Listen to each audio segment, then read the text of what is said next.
artist, which she's not drawing faces or recovering from drawing faces, because both those things need recovery. She's drawing illustrations of musicians' faces in her studio. And again, I just can't emphasize enough. I'm super excited. Love her work. She's become one of my favorites. So without further ado, Ash Stryker. So, yeah, it feels really good to get the icebreaker out of the way because I was terrified of giving this talk. I haven't done a presentation since college, and that was super dry. And I'm hoping this presentation isn't nearly as dry and a little bit more informative. So, yeah, thank you so much for introducing me. I guess all three of you, Robin, Chris, and Allie, I really appreciate it. I appreciate the introduction sandwich. I feel full, I feel nourished, and I'm ready to talk to you guys. So just real quick, I want to personally thank Women in Caricature who nominated me as a speaker. I come from a lively community of female artists, so it's an unmitigated honor and privilege to stand up here today as a representative of sorts. I hope I do all of you ladies proud as you've inspired me for so very long.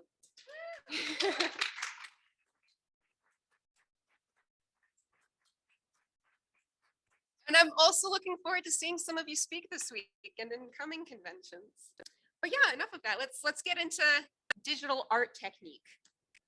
So, you know, Allie already talked about me. We don't need to know more about me. But my name's Ash. I'm a professional sleeper. So to start off, humble beginnings. I just want to say, your art is an extension of you and how you see the world. More than anything else, this is what I want to impress on anyone who's pursuing art in their lifetime. I'm giving this talk not just to discuss my specific style or techniques, but to begin to implement the idea of language, of theory behind the art of caricature, which I know has been done time and again by people much better than myself, but whatever, I'll try to reinvent the wheel. How are we to get better at speaking a language like the language of caricature if we don't know its unique set of rules or its transformative lexicon? And so I'd like to begin with a brief anecdote, which I know is a cliche. Bear with me. We all start somewhere. And like most of you, I started drawing young.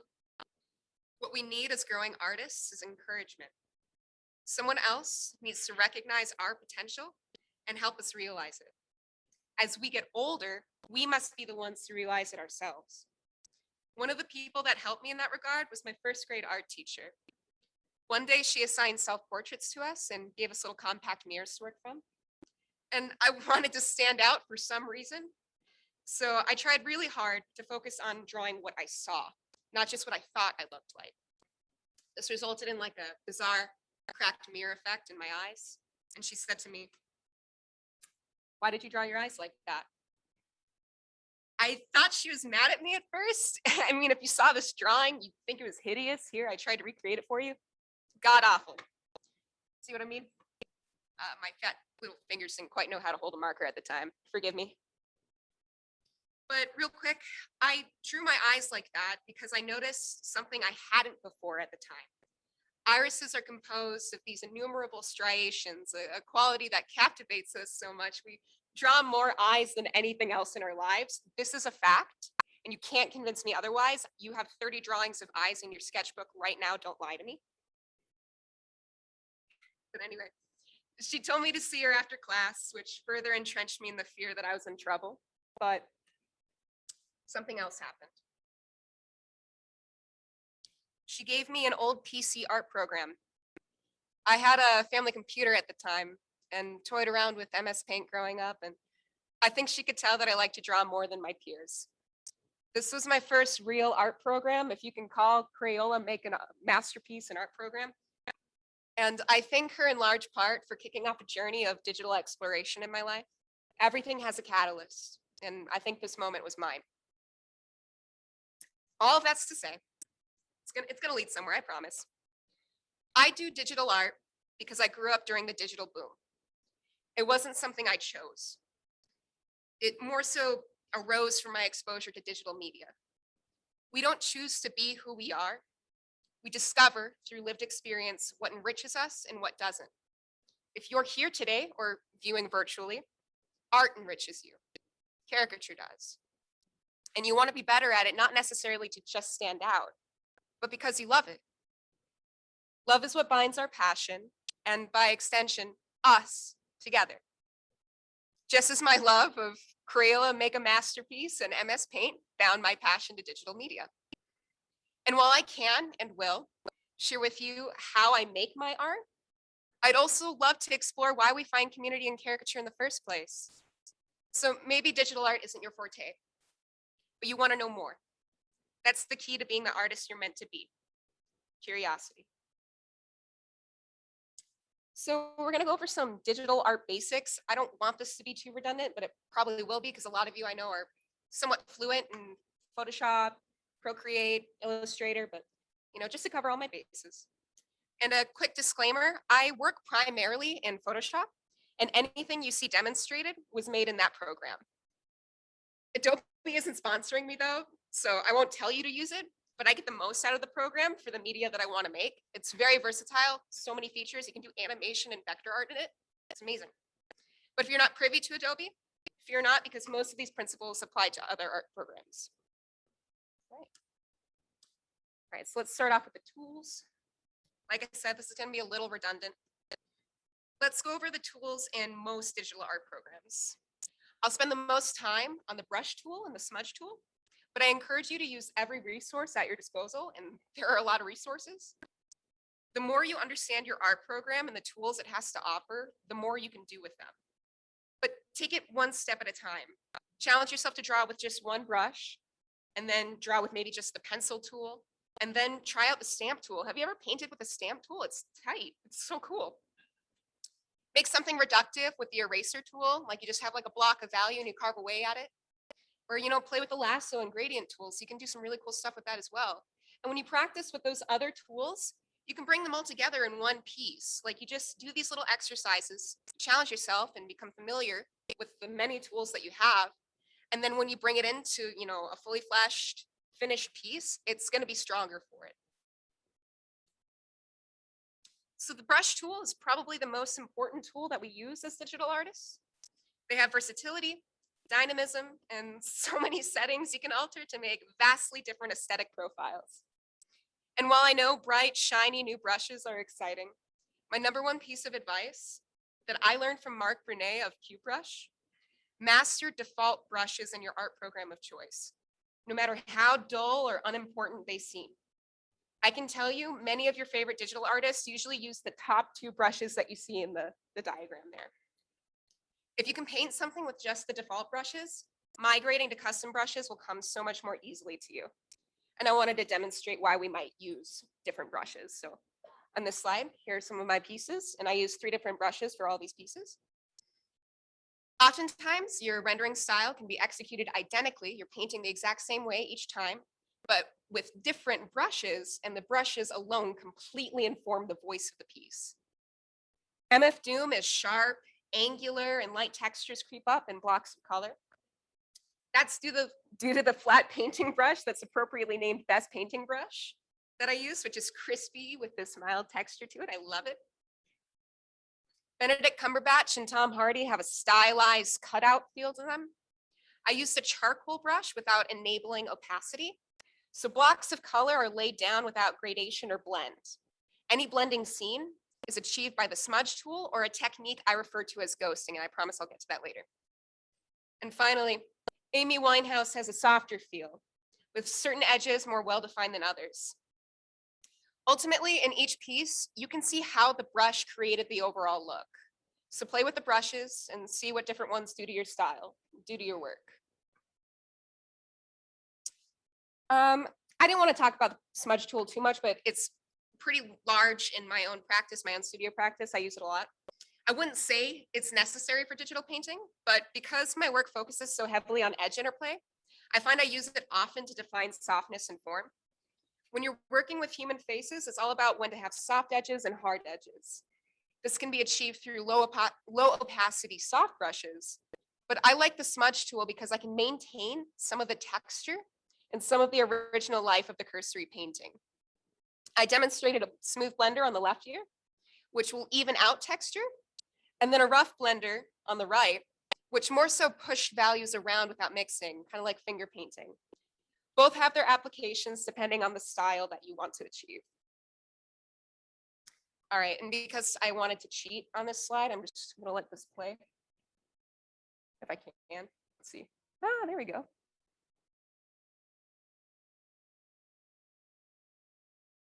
Oh, why doesn't it want to play? Oh, that's a bummer. I like that.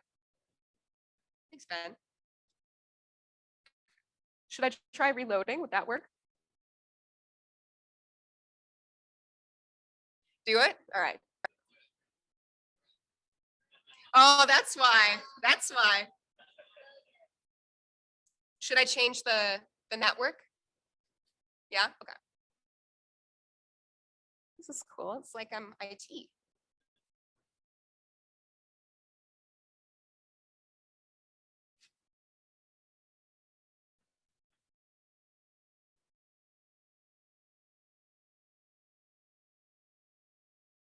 I think I'm connected. There we go. Oh, I love that.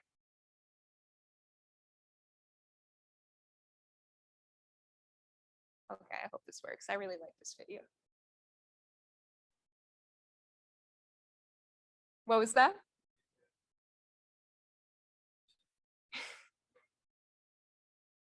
I don't know. I'm sorry. I still can't hear you very well.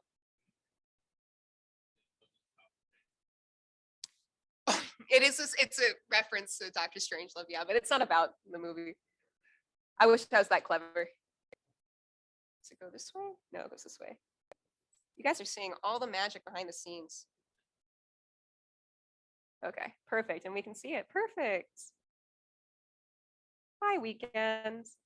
So to demonstrate edge interplay, I wanted to do a demo of the Weekend, and I did a little bit of research into what reference photo I wanted to use, and I was really keen on this one because it's mostly soft lighting and it has great highlights, and there's a cast light on the side of his face, which is green, and the primary light source is warm. And when I demonstrate edge interplay, what I'm looking for is areas where there are very well-defined edges and areas where features just kind of drop off or fade into the background, like you can see with his cheekbone, his brow line, some of his hair, and his clothing. I figured this reference photo would be perfect for demonstrating this concept.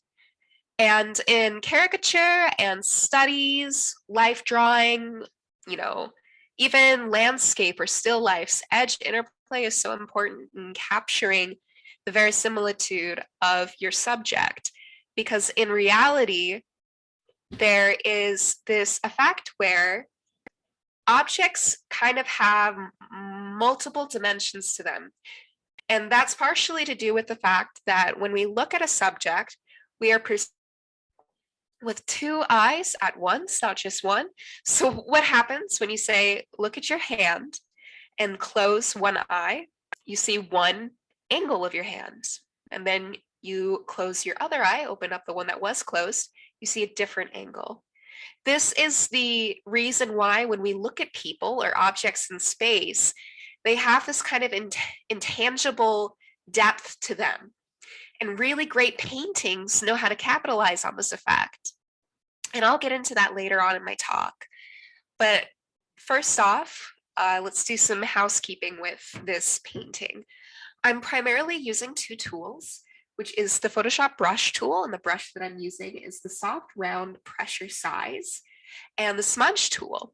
And the smudge tool that I'm using is a custom brush from Kyle Webster's watercolor pack. I believe it's a free pack. You can get it online. If not, I'm sorry. But I believe it's a free pack. So basically what I'm doing is I'm laying down my flats after a very, let's call it elementary sketch. I try not to spend too much time worrying about the sketch because a lot of the proportional or structural errors in my sketch can be fixed in the rendering. What's most important to me is painting and accurately representing my subject in the painting. So the most important thing with edge interplay is looking where edges drop off and where edges are incredibly strong and noticeable, like in his ear, where the bottom of his ear hits the side of his head and his jawline. That creates an edge right there where the green meets the orange. And then the softer parts happen around his eyes and his cheekbones. And I'm doing all of these finishing effects to capitalize on that. But that's basically edge interplay. That's the gist of it. And I'll show in a couple more demos exactly what I mean with specific features and not just an entire face. Thank you. Appreciate that. Thank you. So to demonstrate, it's okay. Thank you. So to build off of that video we just watched, I want to explain edge interplay a little bit better. Edges are the way we perceive form in space. It's the way light lands on form. In geometry, like with the sphere on the left, edges are a bit easier to understand and then applied to a figure's face for caricature. There are three types of edges: a soft edge, where light evenly scatters over a soft form like a cheek or a ball. Then there's the hard edge, like in the crevice of a smile line, or where the outline of the sphere is visible against the backdrop. And finally, and my favorite, lost edges, like in the figure's ear falling away into the background, or the upper left arc of the circle being lost in the backdrop when both values are equivalent. I cannot stress this enough, that edges are so important. They add so much life and vitality to your pieces, and they're simpler than they look. And that's why I encourage using like lasso tools, because you can really easily make an edge by just like carving out the area that you want to define the value. But yeah, this is super important stuff. And earlier I mentioned this concept I call ghosting, which is the only name I found appropriate for this technique. I'm certain I didn't come up with it, but I love using it to add dimension to my paintings. When I paint, I usually just use one layer to paint on. Then I get a certain level of completion. And after that, I'll add a layer on top of my current painting to revise. Now, this layer and all the new brush strokes on it are isolated, so I can manipulate them any way I like. So what I'll do is I'll drop the opacity of this revisions layer to anywhere between 40 to 90%, just letting it to drop a little bit so you can see the painting underneath. And then you have the revision on top slowly fade away and drop off. And it kind of creates this ghost-like effect. And, I love this because I feel like it results in a beautiful ghostly effect, like two paintings in one, but you can't discern where one begins and the other ends. And I know it's kind of hard to tell the difference between the original painting and the revisions. I should probably put together a tutorial or a video on this that's a little bit more, has a little bit more meat to it, but I just wanted to get this idea across. Unfortunately, what makes this effect so nice is its ephemerality. So I selected some close-ups from my paintings to demonstrate the effect in action, with circles to help you pick apart where it's happening. This effect is similar to the one in edge interplay. You're capitalizing on the fact that when you interact with subjects in reality, you perceive more than one dimension or side to them at once, like seeing your hand with two eyes, not just one. Every object you encounter has a glow to it, a periphery that makes it stand out as real and not a static two-dimensional depiction. When I paint, my main goal is to capture the experiential quality to my subject, not just perfectly rendering them. It's about feeling. That's what caricature is about, is feeling. You're not just looking at the person and recreating them, you're imbuing your voice and their identity in it. And I think that's so important. It's important in my practice anyway. So I'm gonna very briefly talk about value. When I'm painting, I'm ultimately matching values to a reference photo to achieve likeness. I truly believe likeness is as easy as understanding form and value. If you can replicate your reference's value balance and edge interplay, you can do whatever crazy stuff you like for likeness. I lean towards reducing my subject to something cartoonier, but this method can apply to any sketch, as realistic or exaggerated as you please. As long as you're faithful to the range of values in your reference material and where to place them, the likeness should read. And then there you can see my reference photo, my sketch, and my sketches are a little weird. I don't usually start with line art. I build up some values to begin with, and then the finished piece where I tried to get the full value range in there. And then a little bit on color. So you may have learned that red, yellow, and blue are the primary colors, which they are. But in digital media, oftentimes we work understanding that the pieces won't remain digital. And so we set up our colors to be ready for print, and printers work in CMYK, which is cyan, magenta, yellow, and confusingly black. The principle of why we use CMYK is due to chroma, or saturation. You get the widest range of color with CMYK. So I encourage you to begin mixing colors with the CMYK model instead of the red, blue, yellow model. But one thing to note, in mixing colors, you don't always get the color you're aiming for. Chroma will drop off depending on which two colors you mix, which is why cyan and yellow makes this really nice vibrant green, but blue and yellow creates this neutral tone. It's almost like a gray. Always be attentive to how your colors are mixing and step away from your screen so you can catch errors before it goes too far into the drawing and you don't even notice it. Just keep taking breaks, step back. This color picking, okay, I love this question. I feel like one of the biggest contentions towards digital art is that it's easier or it cheats actual art, in other words, traditional art. I strongly believe you should cut corners, cheat, manipulate, and capitalize on everything when you're working, whether traditional or not. There's a great importance in learning fundamentals of form, value, proportions, and anatomy. So don't forget to prioritize your own wealth of knowledge. But shortcuts are more than okay to get to your result if you're certain you can still imbue it with your voice. I use 3 methods when painting digital color. One is to color pick from a reference photo. The second is to paint in black and white and then add color afterwards. And the last one is just to paint the colors as I see them and do my best to approximate them. And they all result in different effects, and I think they all look lovely in their own respect. So I just wanted to demonstrate real quick the difference between painting over grayscale and color picking. And the weekend one was color picked. And then Nick Cave on the left, I did entirely in black and white. And then I started painting over it. So, to paint over black and white, there are a couple different ways you can do it.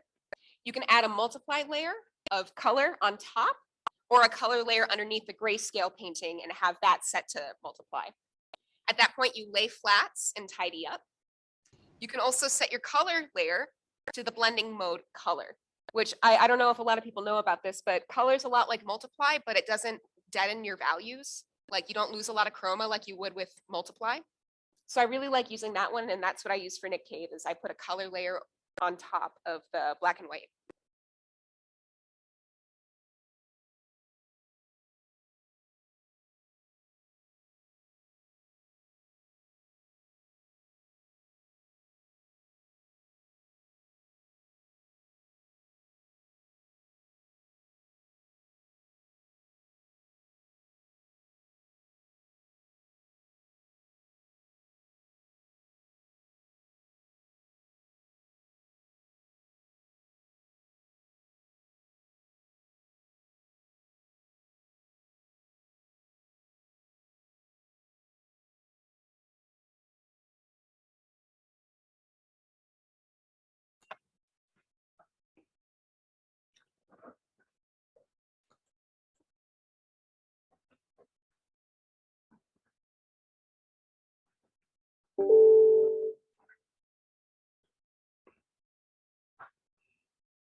Quite like the effects achieved through doing this process.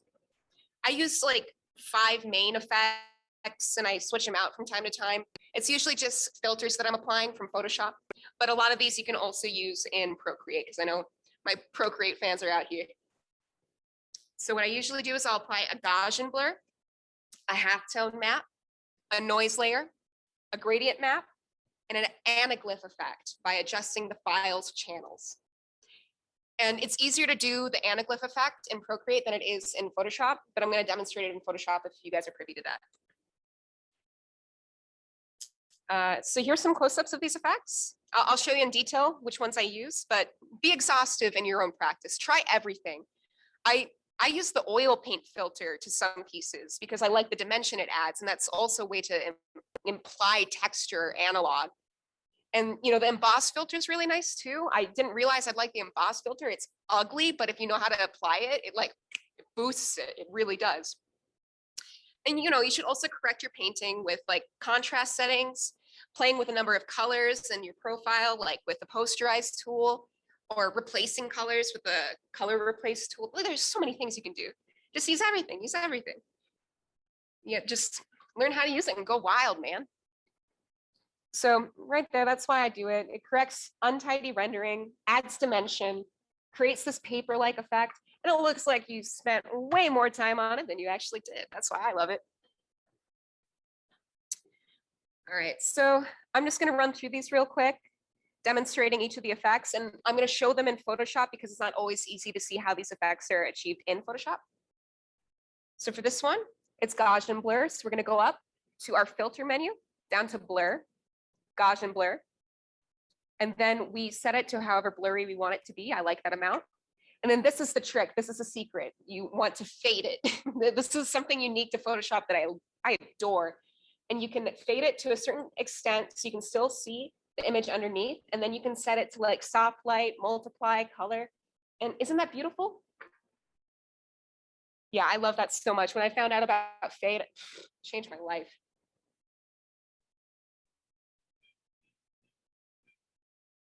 There we go.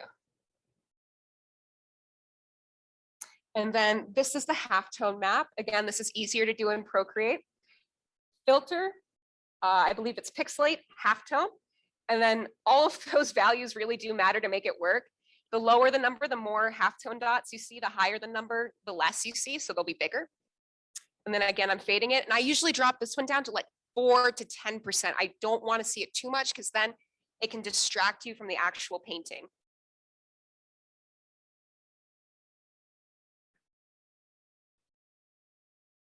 There we go. I think I'm getting the hang of it. Noise, again, much easier on Procreate. And this one is just filter noise, add noise. This is the simplest one in the process, if you ask me. I don't go crazy with the noise. And then I'm gonna fade it again. And this one, I always set to multiply, and I'll drop down to like usually between 20 to 40%. So it doesn't get too dark.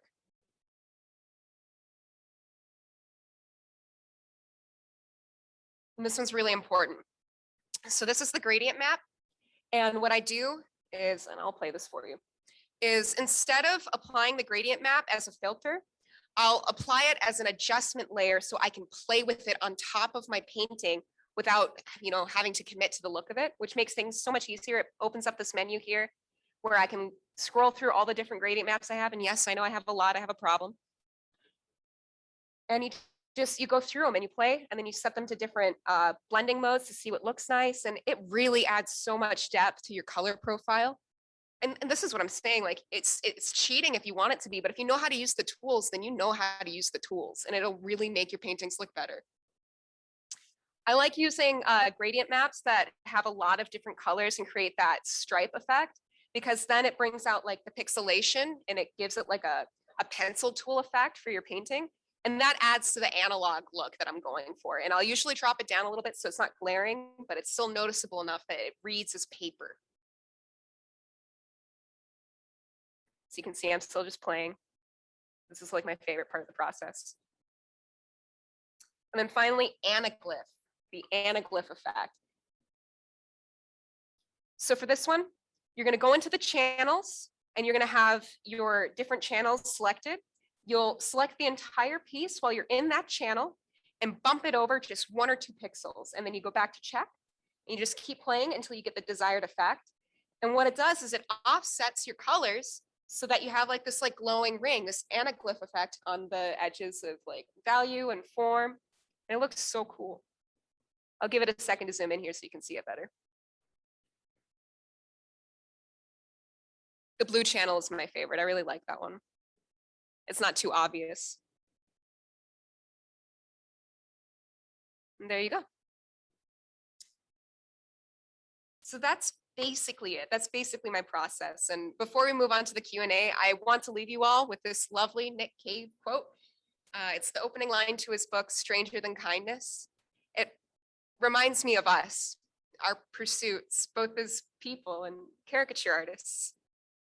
We do what we do because caricature art is one of the most human and accessible art forms.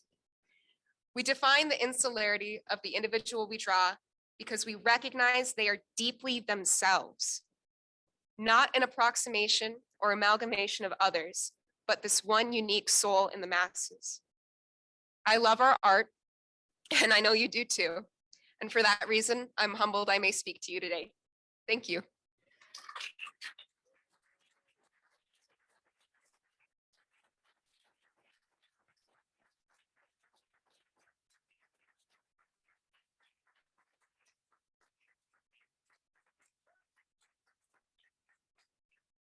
Are we good to go? Yeah? Alani, you got one?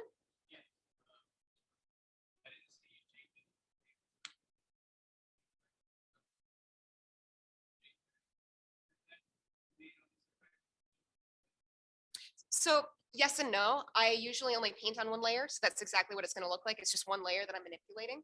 But in that instance, I went back and picked a piece from like a year and a half ago because I started using this effect a year and a half ago, and I didn't have any pieces that didn't already have it applied. So I just wanted to pull something up so I could demonstrate it real quickly for you guys. Yeah.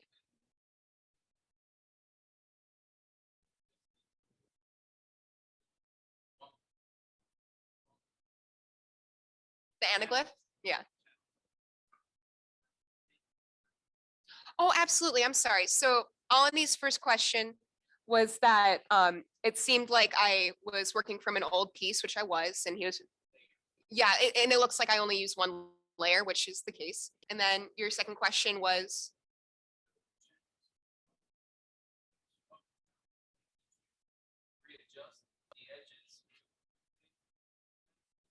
that's a good question. So Alani asked, when I bump the channels for the anaglyph effect, do I do anything to revise the edges so that you don't see that channel coming through, right? Yeah. So what I usually do, because you're right, when you do that effect, you're going to see like just a couple pixels on each side that show that channel that you're manipulating. It might be like a bright blue or a bright orange or a cyan. What I usually do is I just resize the piece until those edges are no longer visible. Yeah, simple. Thank you. Okay, yeah.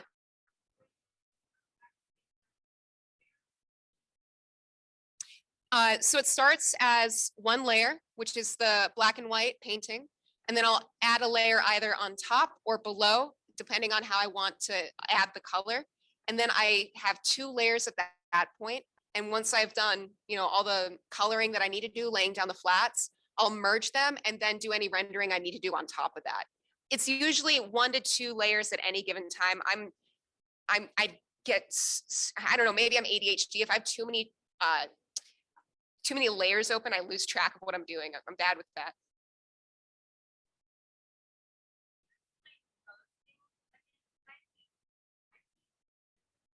I know. Let me go back to that slide. Yeah. So, yeah, I'm gonna get a little bit closer here. So basically, I have my original painting and then my revisions. And what I'm doing is, as I'm laying down colors and building up the piece, I will add a layer on top for any revisions or any sort of painting that I want to add to complete it more.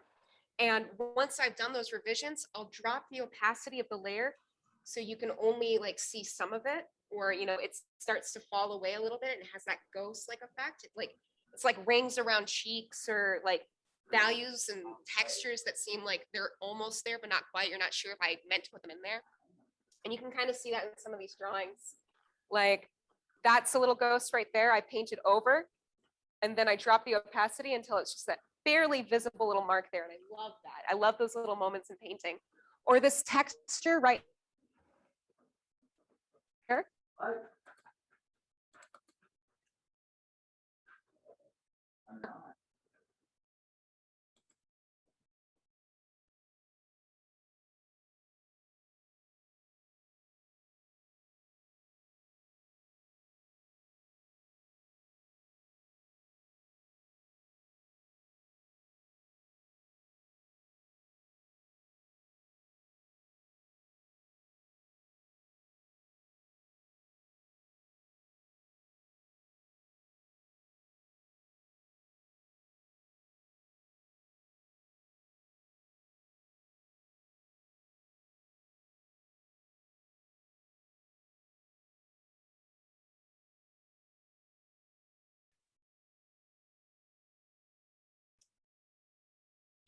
That's actually part of the same principle. I'm sorry, should I repeat the question?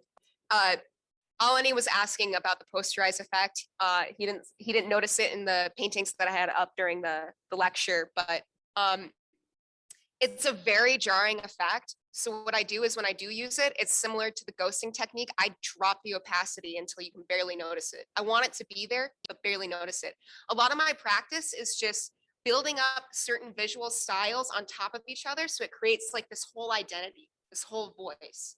So it's like a lot of like little nitpicky revisions here and there. You drop the opacity, you smudge them away, you make it seem like you didn't even paint it in the first place. And you just keep building that up until, you know, you get like a volumetric subject.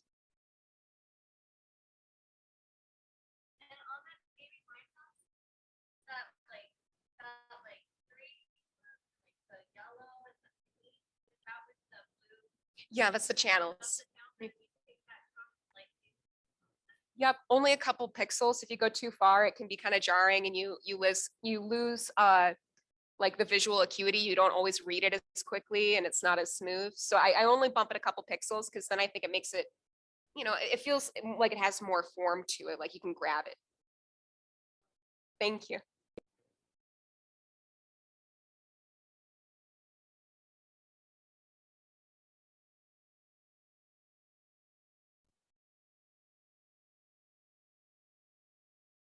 We good?